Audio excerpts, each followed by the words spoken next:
Hi, I'm Dr. Madeline Ann Lewis, host of the Success for Women show, which airs every Friday at 7 p.m. Eastern Standard Time. Our mission is to help women accelerate the path to success. Women in the workplace, women in business, and women who aspire to become business owners, live their dreams, and reach their goals. So join us Friday at 7 p.m. Eastern Standard Time.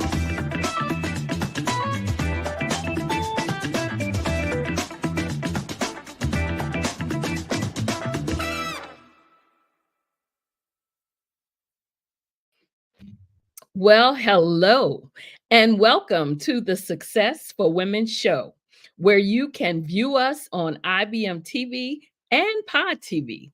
I am Dr. Madeline Ann Lewis, your host, and my mission is to help women accelerate the path to success. Well, today's topic is building strong cultures, and my guest is Shantara Chapman. Let me just give you a little bit of background on Shantara.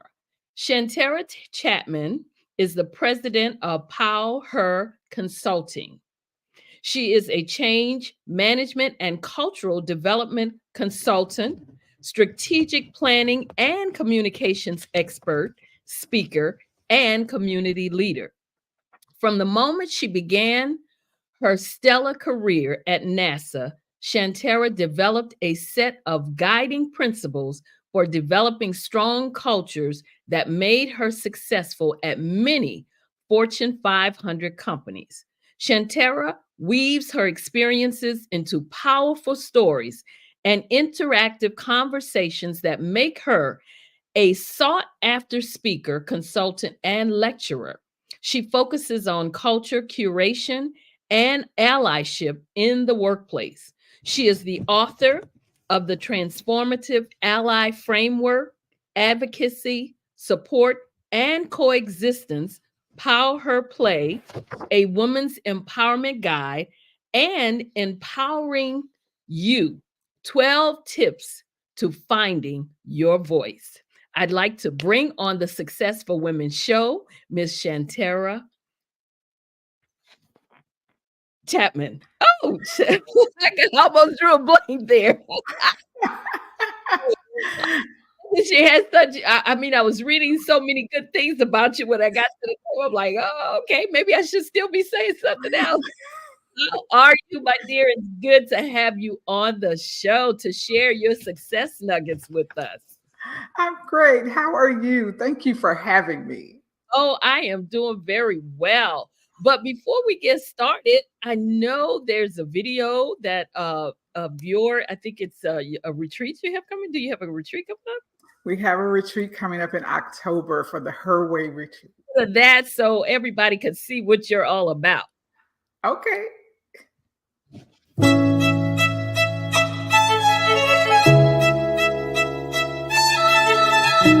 Powerful, beautiful, magical.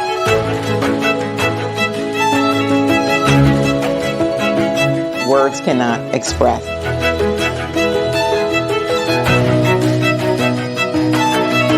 Her Way retreat is harmony. This is for you. It's not for anybody else. Officially a part of my annual planning.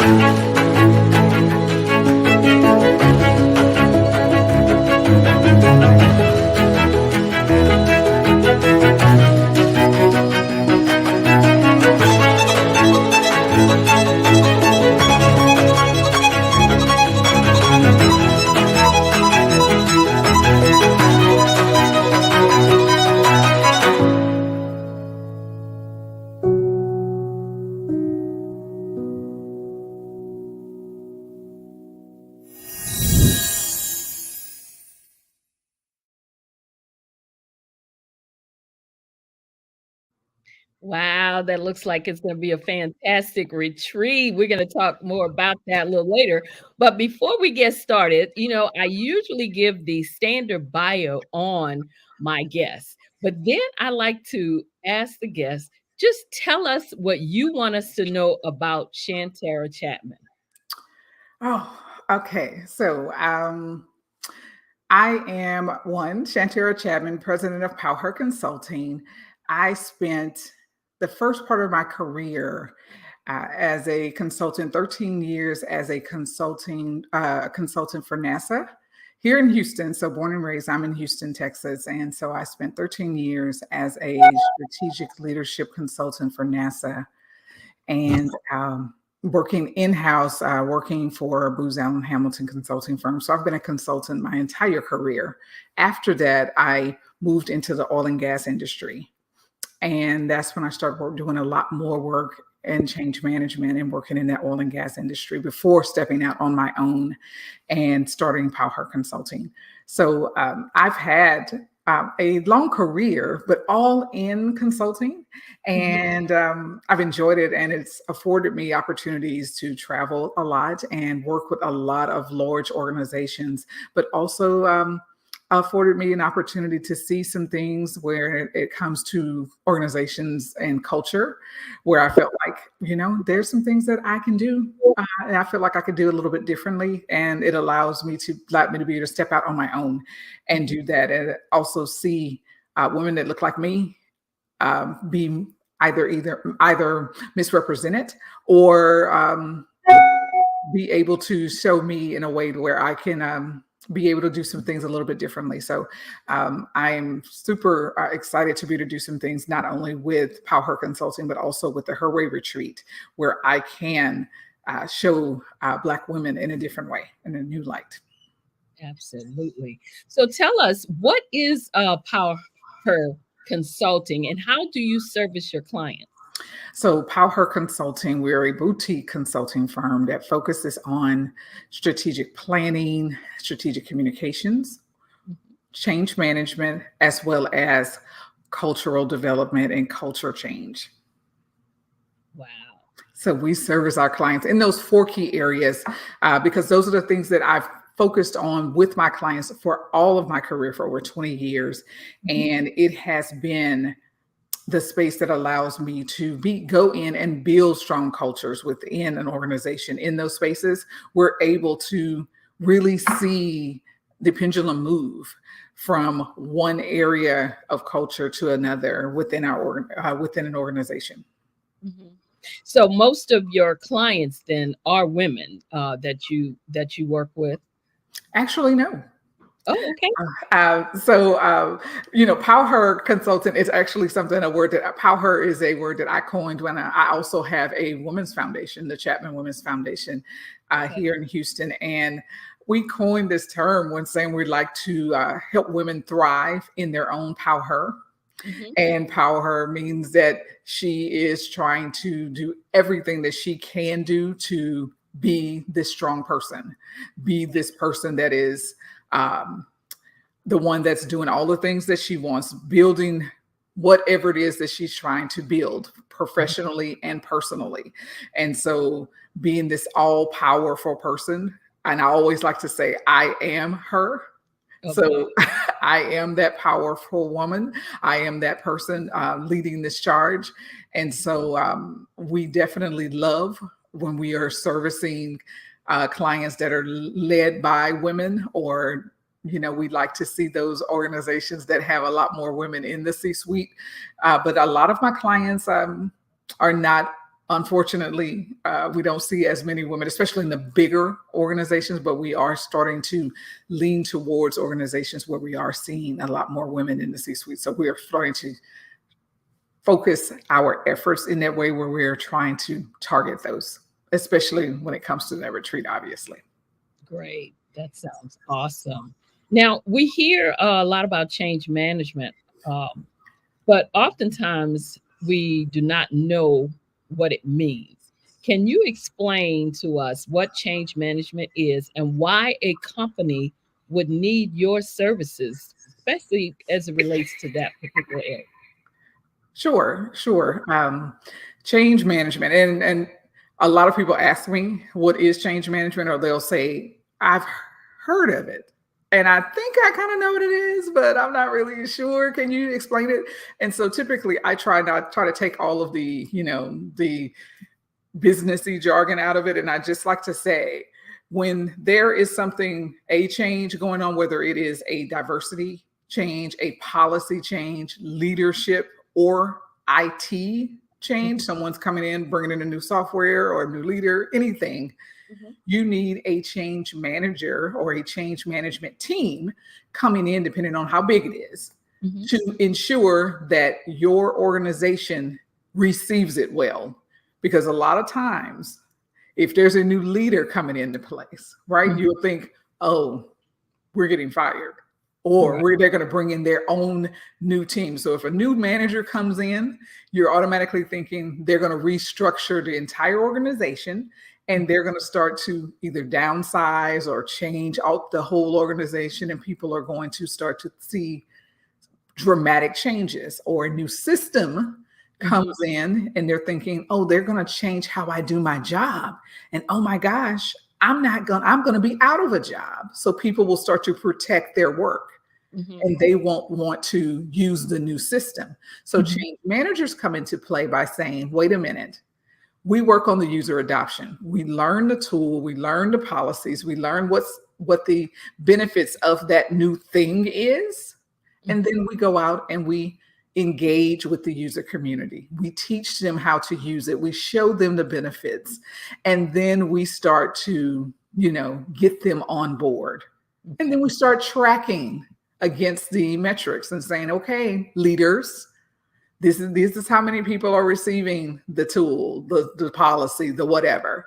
Now you need to go out here and do some different work. We start to teach them how to communicate, because we've done our job and we're communicating, we're doing the things with you and for you, but we also go back and coach the leader on how to do that same thing as well. So we're communicating, we're training, we're engaging, we're doing all of those things, but we're also tracking the value of that tool to make sure you've spent your money on it. And we have to make sure that people are actually going to adopt it. So there's that whole adoption piece of it that comes into play. Now, you mentioned that people tend to think maybe they might get fired or different things like that. Do you find when you go into these companies, they have to look at the top management, the top managers, and maybe they do have to change some things at the top because, a lot of times some of the problems, so to speak, even though they don't want to admit it, some of the problems are, because of the people at the top. So do you find you have to do a lot of, advising them on top changes, or not so much? Oh, yeah, absolutely. Because sometimes it is an organizational issue, because there's organizational change management and then there's behavioral change management, right? And so we have to look at the behaviors of people as it comes to maybe how they look at an issue. And then there's the organizational structure piece of it. So there are two different types. And sometimes we have to look at how the organization's laid out, and we have to look at the people. Do they really have the skills needed to affect the change that we want to happen? And if the answer is no, then we have to decide, can we move them? Can we train them? Can we get them where we need them to be? And if the answer still is no, then we have to make some hard decisions. Because sometimes you do have to do what you have to do, right, for the good of the organization or the good of the company. But sometimes you can get creative, and you can't, especially if it's someone that you really feel like can add value. So you have to ask yourself the questions and figure out if you can do the things you need to do in the time that's allotted to get the person where they need to be. Absolutely. Absolutely. Now, I noticed you also work in the area of cultural development. So what cultural development consulting consists of? What do you have to do when you go into a company as it relates to cultural development? What does that look like? Oh, cultural development, that could be a lot of things. And it depends on the organization too, because we get called to do a few things, from organizational assessments, where people will say, I need you to come in and look at where we are now. And let me tell you where we would like to be, because sometimes there's been a full trust breakdown. Okay. All of a sudden, my team is no longer gelling. They're no longer talking to each other, and a leader can't figure out why. And they're saying, hey, my culture, I thought we had a solid culture. and all of a sudden something's wrong. And then sometimes we have to do just the assessment. Then there's the listening sessions that happen to get to that point to try to understand. We also do, after we've done those listening sessions, there are strategic plans that we can put in place and say, here's some things that you can do to try to get that back. But one of the most important things that we've found is that we have to explain it's not going to get fixed overnight. Sometimes when it comes to that cultural development and even a lot of the diversity work that comes with that and inclusion work, is people tend to think, oh, can you get some training in here? Yeah, we can do some diversity, inclusion training and all of those things, but that's not going to fix anything overnight. There's a lot of work that has to go into changing a culture, because people have to start to learn how to engage each other in a different way. And that's something that takes time. And even rebuilding trust, the lengths that people sometimes go through to try to build trust, it may take years to build someone's trust back after it took just a second to break it. And sometimes you never get it back. That's true. Absolutely. So I know when you go into these companies, have you, especially lately, a lot of people I know are working, remotely. Yeah. So are you seeing where there's problems with, with a lot of people being at home and still trying to get that work done, to make that organization function the way it's supposed to function? Is there ever, especially when you're dealing with the change management, has there been a situation where you've had to say, well, I think you need to bring some more people back into the brick and mortar rather than have them staying at home? No, actually, I haven't. And especially with change management, I haven't had it be a problem with having someone working remotely. Okay. And I'll tell you why. Because when it comes to people actually focusing in and doing the work, if you are clear and explain what needs to be done and how it needs to be done, they typically will figure out what needs to happen. I think initially it just took a little bit of time, to do that. And people have to figure out their work schedules and that sort of thing. But I haven't had any issues with it. Now, where it has become a little tricky, it's when the organizations we were working on things that are like trust building. So a lot more of the culture development pieces, those are a little bit harder to do virtually. When a team has gone through a culture breakdown and trying to do those virtual workshops, those are tough to do, because having to do a workshop with a team to rebuild trust and do that virtually, it's harder, because workshops for trust building and trust development are multi-hour workshops. And to be able to have to do a multi-hour workshop virtually, it's harder. Gotcha.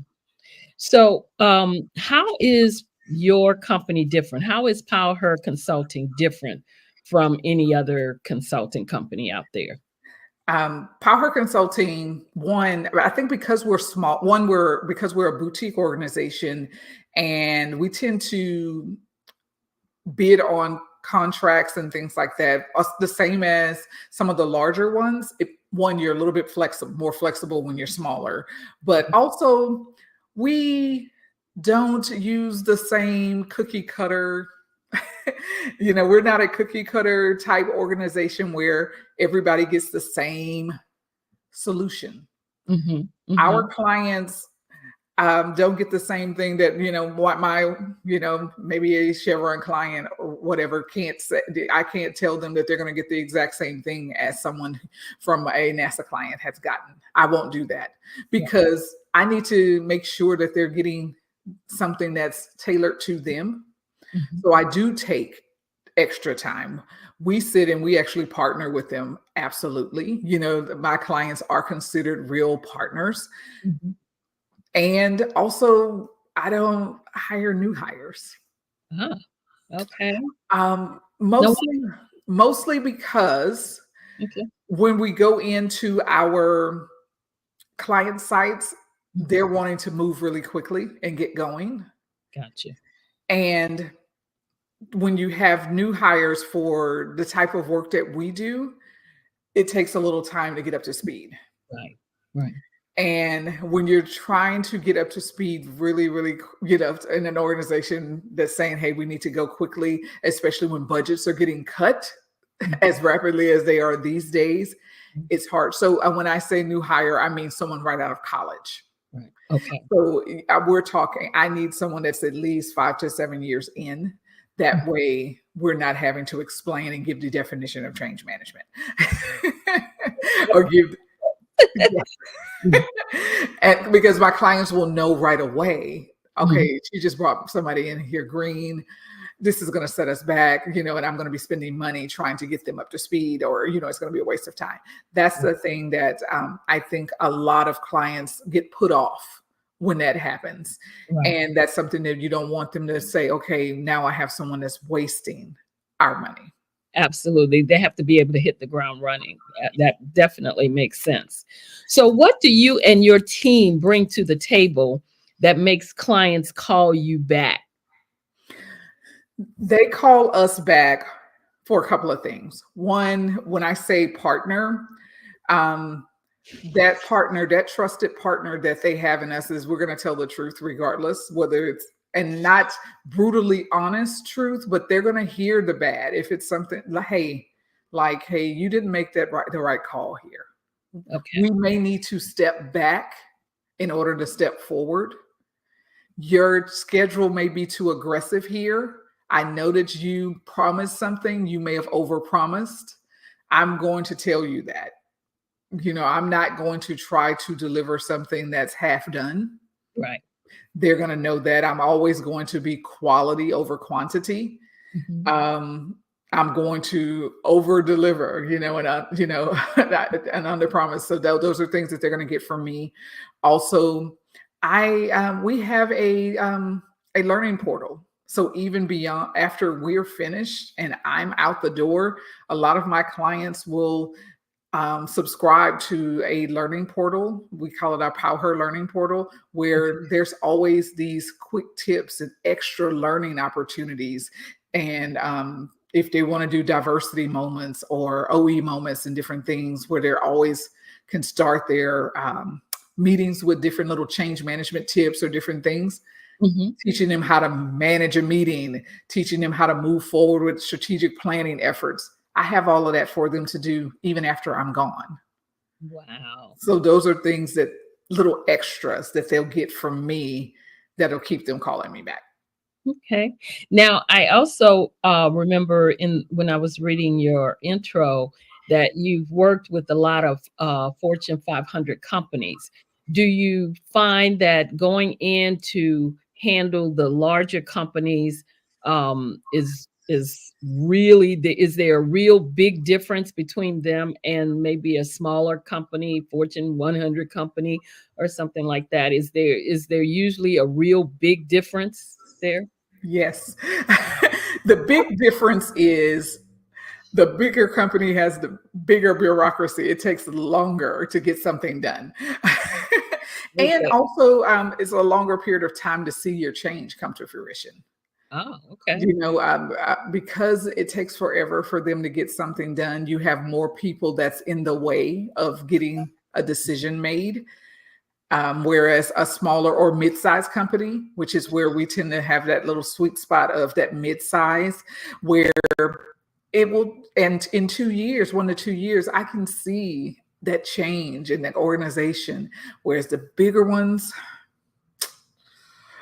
maybe you're starting to get a glimmer of that change, or they may stop for a minute and have to decide if they're going to even put the rest of the budget towards it. You're fighting for them to continue the project. They're always having to reevaluate. So yes, it's great to have those big, large logos on there, but it just takes that much longer. You got to keep fighting for it. So you have to really be on top of your game. Wow. to stay on it. And I mean, and I've been, blessed to be able to work in those large companies and be able to stay there and then, love the work that I do, to keep me there, to see those bigger contracts come through to the end. But they've been longer contracts. They've been, for me to be able to see it to the end. Wow.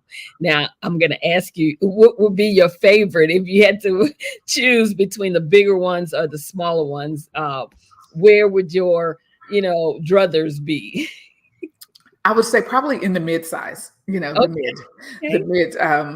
This I would not too small, because the smalls tend to not really be able to stay on too long because they're, because of budget constraints, they can't really stay to see things all the way to the end sometimes. And the bigs are sometimes really, really too big. I mean, with big, of course, people would say, well, they have the money and you can go travel and do some, really fancy, cool things, which are really great. But the mid-size is where you can really, really see the work being done. And if you're lucky, even in the bigger organizations, if they break you into one of the smaller departments, it's almost like you're in a mid-size organization, because at that point they have a subset of the budget, and then you can really see some things work. Now, do you find do you have a lot of interest? You mentioned about your training portal and different things like that. Do you get a lot of interest from, the companies you work with? Do they have a lot of interest in signing on to that to get those tips and information from there? Or do you find that you have to kind of twist their arm a little bit and say, look, hey, if you want to stay on top of things, this might be a good place for you to do it? I find that the smaller companies love the portal. Okay. The smaller companies, because they may be a little bit more budget constrained, they love it and they will sing the praises of it. Okay. And then at that point, I use their testimonials. Okay. Yes. To get the larger companies on board, because the larger companies, they feel like, oh, we don't need that. That's what I thought. Yeah. We're who we are. Why do we need that? We can do this on our own. Wow. Yeah. And they probably need it the most in some cases. Yeah. Yes. Wow. That is interesting, because it's like, like you were saying about sometimes they may not see it all the way to the end, even though the larger companies do have the money, and they probably start thinking the same thing at some point. It's like, oh, we got this, we don't really need to go any further, because now she's kind of started the ball rolling. We could kick it over the goal line or something like that. And so, yeah, I could see them having that kind of mentality when it comes to different things like that. Yeah. Oh, yeah. Absolutely. I'm in Texas, right? So yes, I get it all the time, Wow. Interesting. Now, let's talk about your retreat. I know that you're hosting a retreat. We saw the video about it. And tell us more about this. What will you be doing at the retreat? Why and how was it created? Just give us the whole background on that retreat. I want to hear about it, because it looks like it's going to be awesome.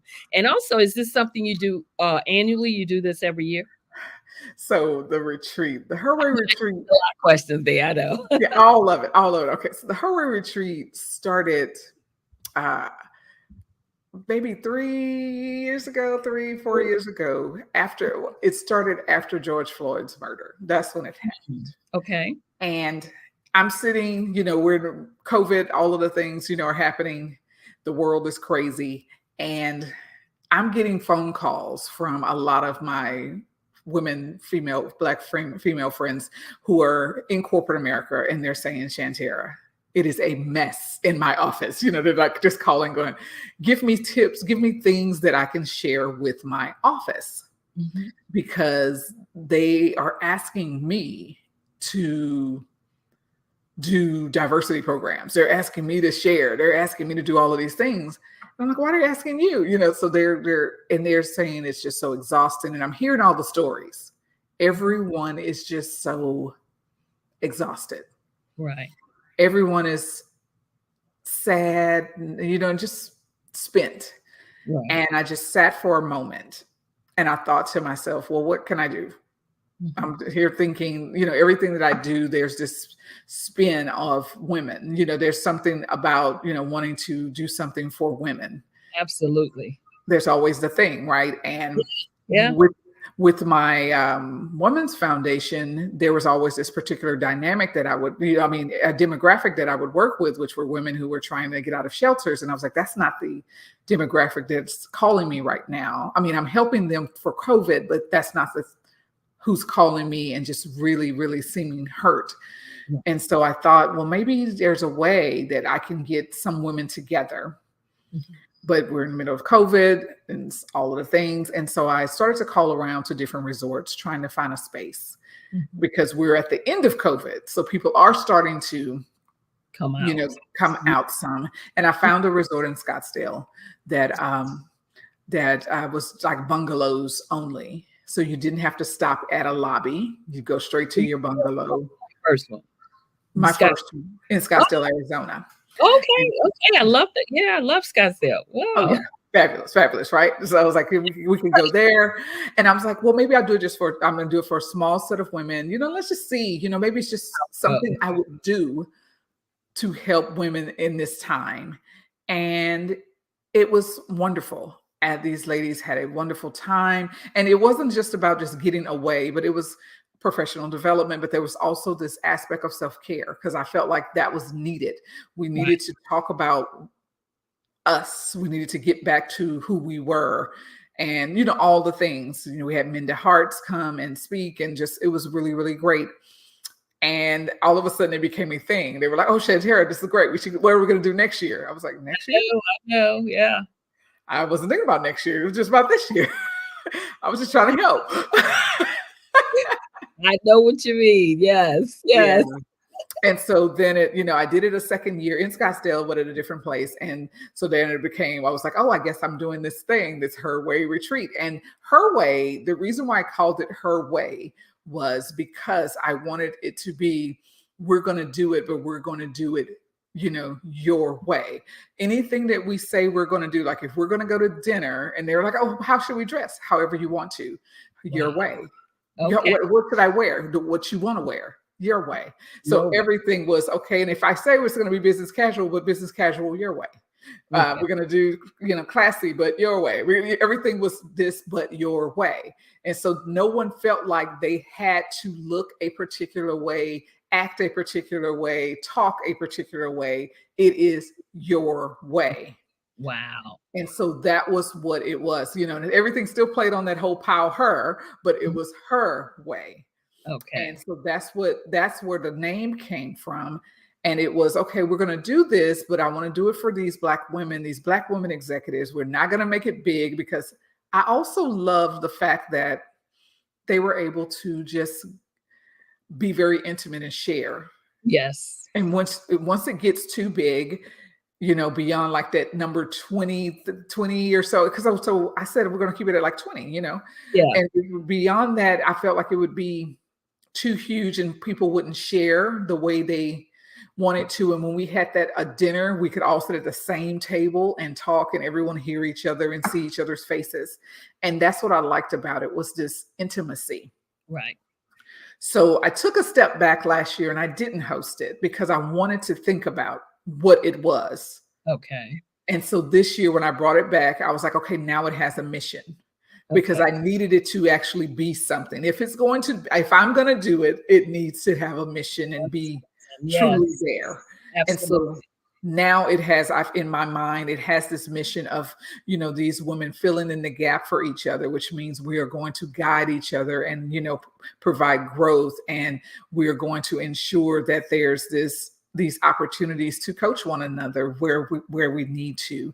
We're going to ensure that we have access to each other and be able to speak to each other without judgment. We're going to praise each other for our accomplishments, no matter how big or small, and then prepare for one another. So there's this, we're going to be there and ensure that we are filling in the gap. Absolutely. For each other. And that's that goal professionally and personally. And so there's this idea of building community with like-minded women. Mm-hmm. And I took it out of Scottsdale and said, okay, well, how about going to Cabo? So we got this fun place where we can still have an opportunity to enjoy ourselves, but also still have this focus time. And that's what we're going to do. We're going to still have the focus time. We're going to have the time to enjoy and do all the things and come out of there with self-care, with some professional things, a little bit more networking. Absolutely. You got to go to, do they still have the Western Town where you could go and ride the stagecoach and all of that? I don't know. I haven't been to Cabo. There, they did it because I was still in college, but we went to the Western Town and rode. I felt like I was in one of the Western movies. We went in the place, we got all dressed up like they do in the West and everything, and we rode the stagecoach. I mean, it was fantastic. I hope they still have it. I haven't been to Arizona in years, and definitely not Scottsdale since college, but I know they had it then. So hopefully it's still there. It's still going on. You should look at y'all would have fun. I'm telling you. Well, see, we're not doing Scottsdale this year. We're doing Cabos. So. Yeah, I love Old Western, so I guess that's just me. That's why. Okay. So tell me, why do you feel it's important to focus on Black female executives? I know they're, because I love focusing on women too. And I tend to focus, on all. Yeah. And of course, my passion is women, but I'm a little bit, like a little biased with the Black females. So why do you feel it's important to focus on Black female executives? I think, obviously, I'm a Black woman, but there's also this, as we were going through that time, especially when I was building the retreat, we were going through that time, there was this huge pressure that was placed on Black women and Black executives to fix it. Yes. Fix the issues in the organizations. It was like, let's fix all of these things. But even now, it seems like, if there's something going on and, there's this light that shines on the Black woman to take care of it. And if she can't, or if she's a little she doesn't conform to how you feel like she should, we're going to blame her for it. And, the video that I put out about the college executive who killed herself, it was like, that was heart-wrenching to me. Yes. She's being bullied and no one helped her because she's saying things. She's telling people and nothing happened. Or even the Harvard president who stepped down. Who had to step down. Yes.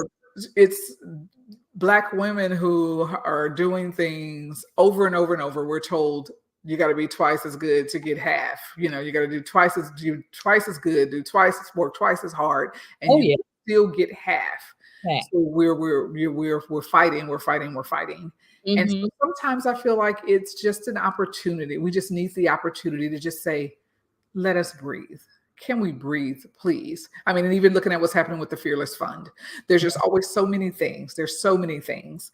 Absolutely. And I just feel like this is the one thing that I can do to give an opportunity to breathe, give an opportunity to say, I see you because I see me in you.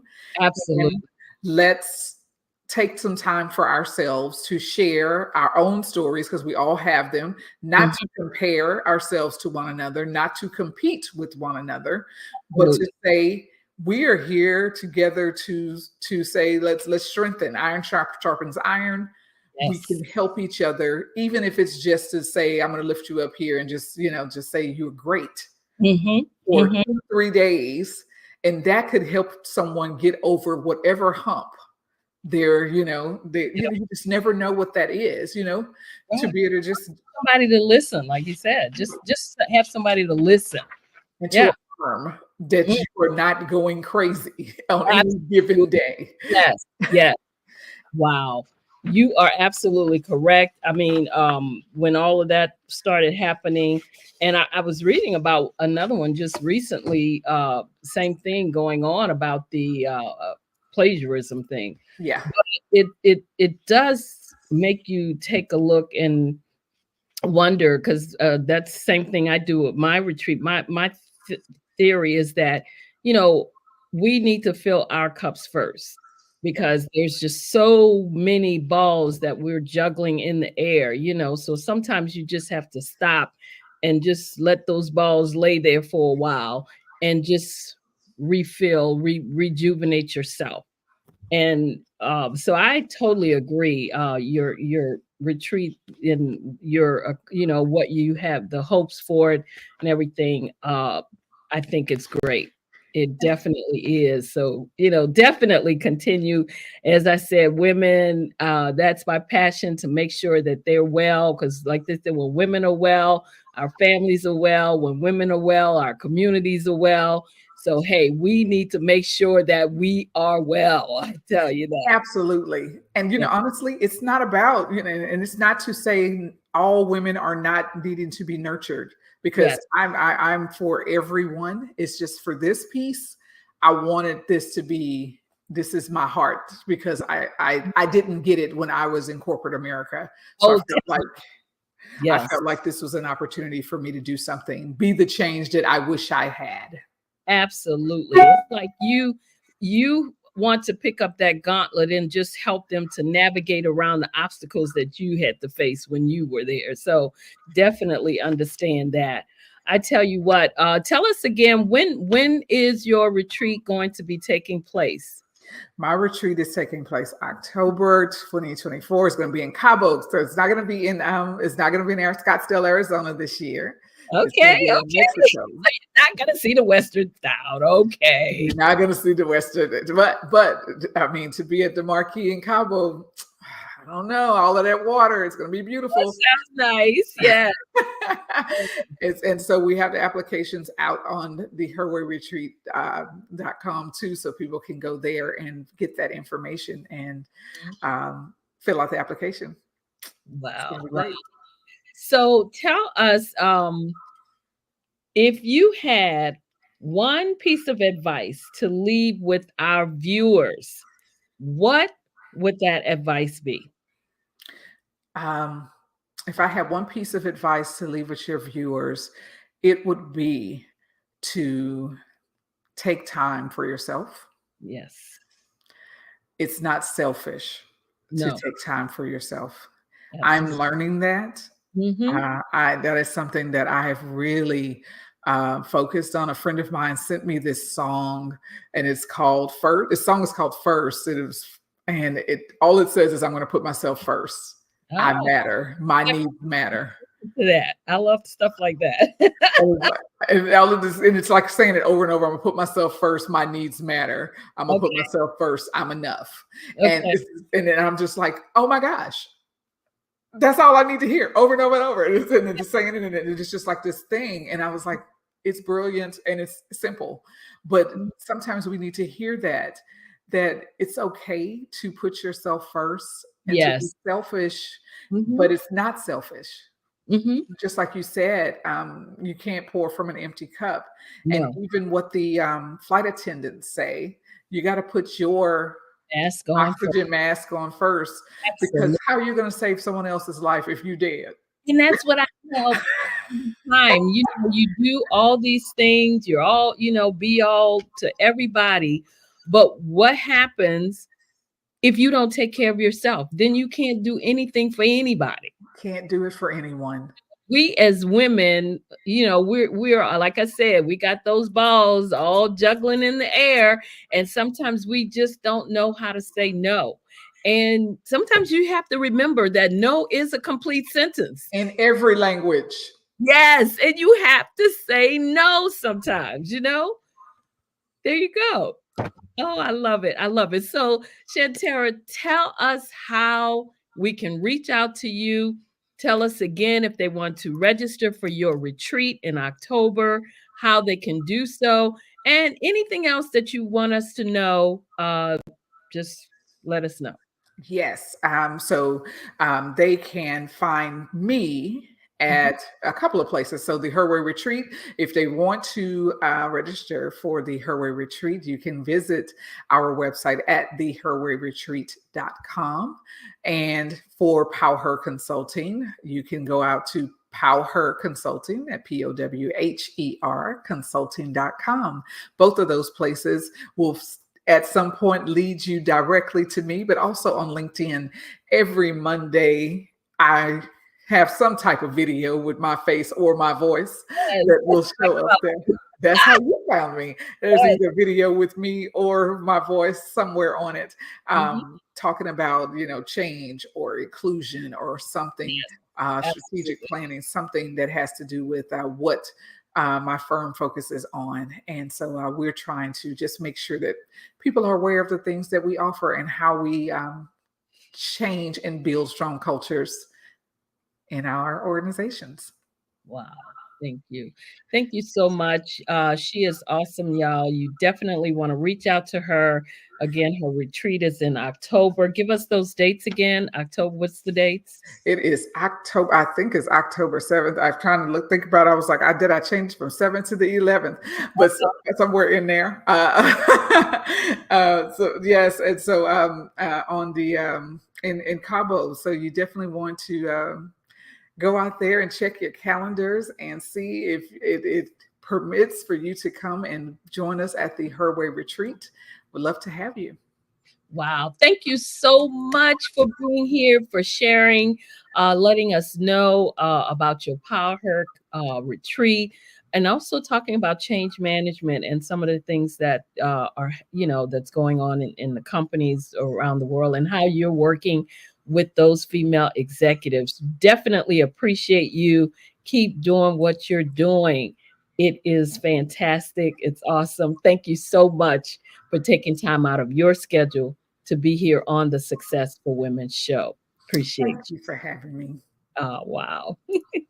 So I'm just going to let everybody know some upcoming events that where you can find me and some things that's going on. First of all, make sure that you get a copy of the Own It anthology. It's Your Life, Own It Unapologetically, and the journal, 365 Days to Transformation. To get the journal or the paperback book, you can go on my website, which is www.exwsi.com, and you can purchase either one or both of the Own It anthologies. I, of course, am in it along with I want to say 47 other authors. They did some fantastic, the chapters are just fantastic. So you might want to get your copy. Also, make sure to tune into the next Black Business Olympics, and it's going to be February 26th through March 3rd, 2024. The Black Business Olympics is a fundraiser to provide scholarships and laptops to high school seniors going to college and K through 12 entrepreneurs. The Black Business Olympics is showcases Black businesses, Black business owners, and corporations all around the world. And if you'd like to be a speaker to showcase your business, you can email me at info@exwsi.com. And also note, put on your calendar that I will be speaking on that Thursday, February 29th at 7 p.m. And I'll be talking about having a successful mindset. And if you missed the Show Up to Rise Up virtual summit that I did that aired January 25th through the 27th, you can still get the VIP access pass. It's $99 to so you can have all the videos and see all the fantastic speakers that was in the summit and different things that they talked about. You can get that by emailing me at info@exwsi.com. exwsi.com, and I will send you the link to be able to purchase that VIP pass. I will also be doing another virtual summit, the Show Up to Rise Up virtual summit in September. So if you're interested in being a speaker, you can reach out to me again at info@exwsi.com to find out more information about becoming a speaker on the platform. And also mark your calendar for my next Show Up to Rise Up retreat, which is planned for September. And the exact dates, we kind of changed the dates because I'm having it at a resort also. So if you want to be put on the list so that you can be kept updated on the exact date and location, again, email me at info@exwsi.com. And if you have not viewed my Show Up to Rise Up TEDx talk that I did in Vancouver, make sure that you do so. I tell you what, I'm excited. The video is still moving. It's still getting views. I am excited because I just want to thank everybody who has watched it, who has shared it, and who's still, making sure that it gets out there, making sure that it's making the rounds. Right now, it's at 194,042 views. So, hey, my goal is to get to 1 million plus views as far as my TEDx talk is concerned. I am also a contributing writer for Own It magazine. So if you would like to get a subscription, you can go to my website and also get a subscription for that. Own It magazine is a resource for personal and professional and business development. And I write an article for them once a month on one of those topics. So make sure to get a subscription to the magazine. You can go on my website, www.exwsi.com. There's a link on there if you want to get an annual subscription. If you'd like to get a copy to see how the magazine is, maybe the January issue, email me and I'll be glad to send you the link so you can take a look at the January issue to see how you like the magazine. Beautifully done by Marissa Blodorn. She does the publishing for the magazine. So I want to again thank my viewers and my listeners for being here. I want to thank my guest, Ms. Shantara Chatman. This is the Successful Women Show. I'm Dr. Madeline Ann Lewis. And if you'd like to reach out to me, you can go to info@exwsi.com, which is my email, or go to my website, www.exwsi.com. And while you're there, make sure you download my free 3-part video series on 3 things every woman should do to position herself for executive leadership. I'd also like you to sign up for my online course, which is Crack the Career Code: How to Lead with Confidence, Charisma, and Credibility. To sign up for the course, go to www.crackthecareercode.com. You can also find me on all the social media platforms. Don't forget to subscribe to our channel, the YouTube channel, and to the Pod TV channel. Make sure you subscribe, make sure you like and share this episode.